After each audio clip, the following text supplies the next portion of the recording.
Yo boys and girls, my name is Marcel Kiefer and I'm driver for Red Bull Racing Esports in the Formula 1 Esports series. And in this video today I will show you my in-game settings in the F1 2020 game, which you should definitely try out because I believe they are the best and they will increase your on-track performance. So let's get right into it. But if you have any questions, apart from that, just check out the link in the description, which leads to my Twitch stream. And you can, just when I'm live there, ask me whatever questions you want to get off your chest. So yeah, but let's get into the video.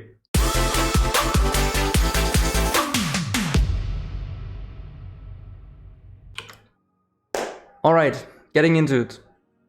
Pretty easy. First of all, my force feedback settings. Right, so my buttons are pretty basic. I didn't change much of it. I think mainly something with the overtake and look back button or something like that. But overall it's the normal F1 esports Fanatic wheel settings. But yeah, if you have a Fanatic wheel, you can try them out. Just exchange the buttons to how I use them and see if you like it.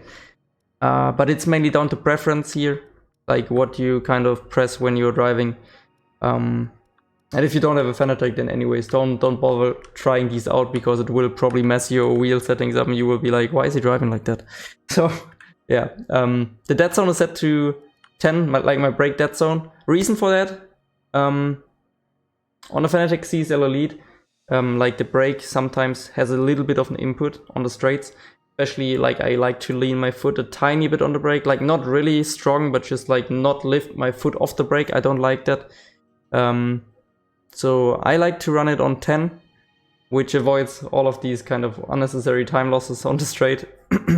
And if you have something similar, then I can only recommend you to add a bit of dead zone. It's only depending on your pedals, like the rubber also changes over time. So just figure out what works for you. You can see on the brake input if there's any kind of input. If I put it down to 0 now, I don't know if there is any. No, it says 0, but if I would touch it, it would immediately spike. So yeah, be careful with that, can cost you a bit of time. Let's get to the force feedback. Of course I have it on. Strength is 70, on-track effects 15, rumble strip effects 10, off-track effects 10, wheel damper 5, and understeer enhance I like to run it on. I don't have any MFD shortcuts. And on the generic settings, the only thing I've changed is the overtake ERS mode. I like to hold it instead of toggle. Reason for that is I think it's more precise, it's better, and it's also how they do it in real F1. So it's just more precise and in any kind of situation better. You control it fully, you can press it whenever you want, you don't have to wait for that threshold when you toggle it, because in my opinion there is some kind of like threshold that you cannot always press it and release it immediately or like turn it off. So with this, you can just hold it and lift it and then it's immediately off. So it's full under your control. I think it's better. So if you haven't yet made the change to hold, I can only recommend it to you. Alright, the audio settings, they're pretty basic. Right now I run the master volume on 4, but that's all down to your preference. I run that on 4 when I'm streaming, on 7 when I'm driving on my own. Speech on 7 because Jeff is annoying sometimes. Subtitles, I can recommend you turn them off. Because they distract you when driving, you have to look down there somewhere on your screen and it's just a mess. You can listen to Jeff if he talks to you, but focus on the driving. Otherwise you will make more mistakes.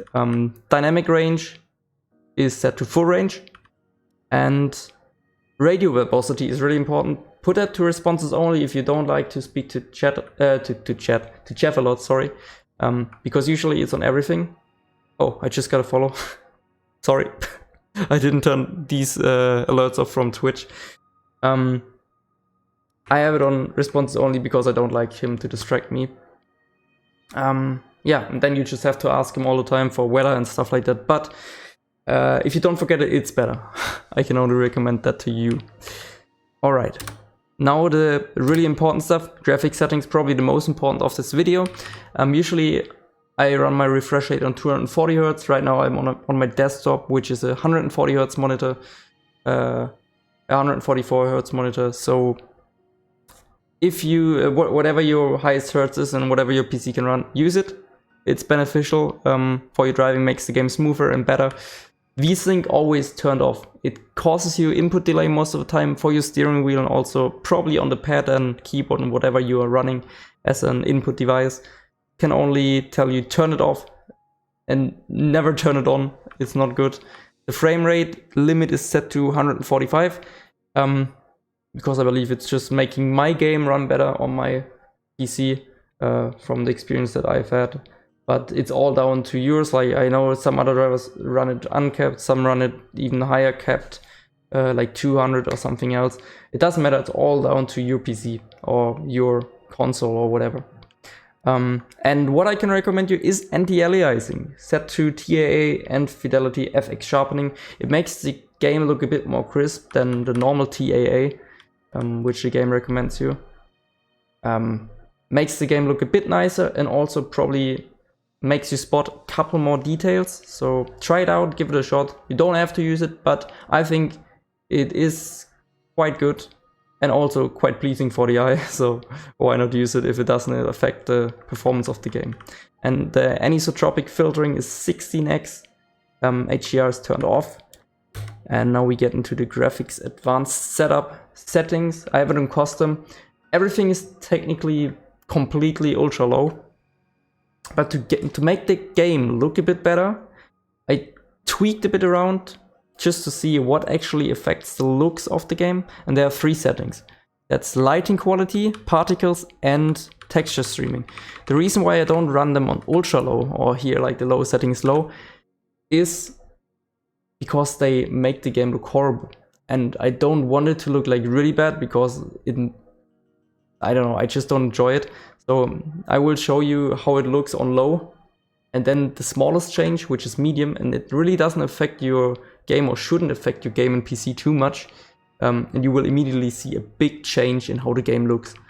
Then with particles, we have, well, you can set it to high or whatever, but I can recommend you turn it off because then you don't have these weird rain splatters on your cam when you are driving, because this animation that your cam gets wet, that's the particles thing. And if you turn it off, you only have the spray from the cars in front, but you don't have this these annoying raindrops on your screen. So it gives you better vision. And with the texture streaming, why I have that on low and not on ultra low is, well, you can see it. It makes the surfaces and everything look a bit rough. And I like that to look a bit better. And really these 3 settings, or these 2 settings that I don't have on ultra low, they don't affect performance at all, in my opinion. So try these out if you are on PC, and you will probably not go back to anything else because it's the best looking and also performing one.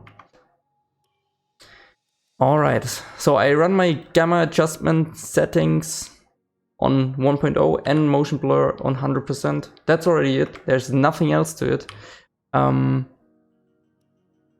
With the on-screen display, I run kph. You can run miles per hour if you want to. It doesn't matter. It's all down to preference. The track map, please, please, please run it on full track map. If you have it on minimap, you can't ever know where your enemies are, your rivals, on track. When they did pit, where they are gonna come out or something, it makes it so much easier to just control where you are. Track positioning is key to win races. So full track map always on, and learn how to use it whilst driving. Next up, permanent session timer, really, really important, especially for a quali session, because then you can see in the top right or top left, I think it's top right, how much time is left at any stage of the session, and not just when it's 5 minutes to go. So please turn it on. And also the virtual mirror. For some of you, I know that some people don't really look back too often, and this is a perfect addition to that. So you don't have to always press the look back button, you just have it on, and you can see who's behind you without even looking back. So definitely turn it on. The final setting is my camera customization, which I use is the TV pod offset cam. I like to run my field of view on minus 30, minus 0.3, lateral minus 0.6. Everything else is stock apart from the angle, which is minus 0.5, and the camera shake is turned off. One thing about the field of view that's probably the biggest change in the camera settings, depending on how far you sit away from your monitor, adjust it. It doesn't need to be exactly how I run it, but adjust it. Maybe you have the same distance like I do to my monitor and it's alright for you. But if you sit further back, you really want to like even decrease the field of view more, maybe even if you sit really far away on -1, because it affects your kind of sense of speed. So you can spot apexes earlier and braking points and stuff, or let's say everything goes by slower and more like it should be. And if you like increase the field of view, everything feels so much quicker, which you actually don't want at all, because it makes your driving harder and more inconsistent. So yeah, just adjust it to however close you sit to your monitor. If you sit like a centimeter away, you probably don't even need any field of view, but usually you don't want to go into the plus section, just 0 maximum. And if you sit further away, just adjust it to whatever feels natural to you. All right, and the final setting is the Fanatic Settings, and we will get now into it, which I run on my Fanatic CSL Elite steering wheel. All right, let's get into the Fanatic Settings. So my wheel rotation is set to 360 degrees. The reason for that, I just like it basic. A lot of drivers use a bit lower, like 300, but I want to keep it more or less natural to the game, which is 360 degrees. Then the force feedback setting is set to 100, the shock to 100, ABS off. I can also only recommend you setting the ABS to off. I don't see any kind of value in having that on. Just makes you dependent of a factor and makes you more inconsistent. The drift mode is also off. The force setting on 90, spring on off. DPR is on 70, but you can actually turn it off. It doesn't have any effects on the game. Sorry. The BRF is set to 80. I used 100 for a while last year, but when you drive like 10 hours a day, it can hurt your knee quite a lot, depending also on the stiffness of your pedals. So I turned it down a bit to 80 instead of 100, and also instead of 95 rubbers all along, I went to 585s and 195 rubber in my Fanatic CSL Elite load cell brake. And the FEI is 50, and that's already it. Pretty basic. Try it out. Let me know how you feel about it. And if you, I don't know, if you want me to cover something more about my wheel or anything else, then just let me know in the comments or in my Twitch chat.